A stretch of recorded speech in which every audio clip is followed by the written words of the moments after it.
முருகர் மாநாடு உண்மையான இந்துக்கள் வந்து கலந்துக்க மாட்டாங்கன்னு அறநிலையத்துறை அவர் உண்மையான ஹிந்துவா?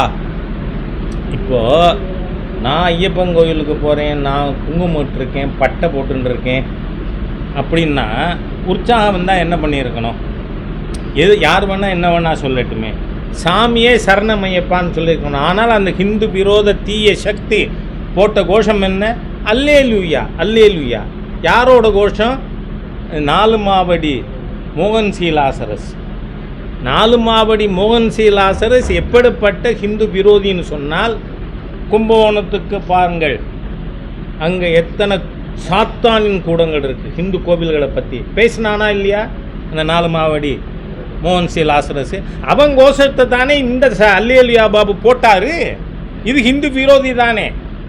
தமிழ்நாட்டினுடைய அறநிலைத்துறை அமைச்சர் ஹிந்து விரோத தீய சக்தி. அதனால் இந்த மாதிரியெல்லாம் நீங்கள் பேச வேண்டாம். அவர் ஒரு தடவை என்னை 7.5 நான் அப்போவே சொல்லியிருக்கேன், 26 உன்னை ஜெயிலுக்கு அனுப்புகிற வரை இந்த 7.5 ஓயாதுன்னு. அதனால் ஒரு மிகப்பெரிய ஹிந்து விரோத தீய சக்தியின் கையில் இன்றைக்கி தமிழக அரசாங்கம் இருக்குது. அதனால் அதுக்கு மக்கள் சரியான மாநாடு யார் தடை பண்ண?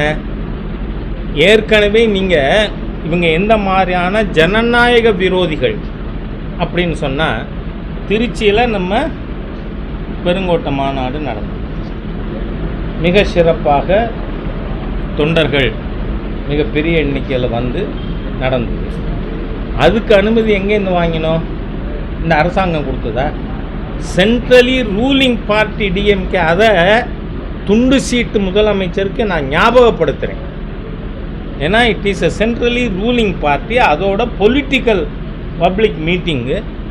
அதுக்கு தடை விதிக்கிற அளவுக்கு எவ்வளோ பெரிய ஆணவம், ஜனநாயக விரோதம், சர்வாதிகாரி இந்த தமிழ்நாட்டினுடைய முதல்வர்னு நமக்கு தெளிவாக தெரியுது. அதனால் அதுக்கு அனுமதி பெற்றது மாதிரி இதுக்கு அனுமதி நிச்சயமாக பெற்று மிகப்பெரிய அளவில் இந்த மாநாடு நடத்தப்படும்.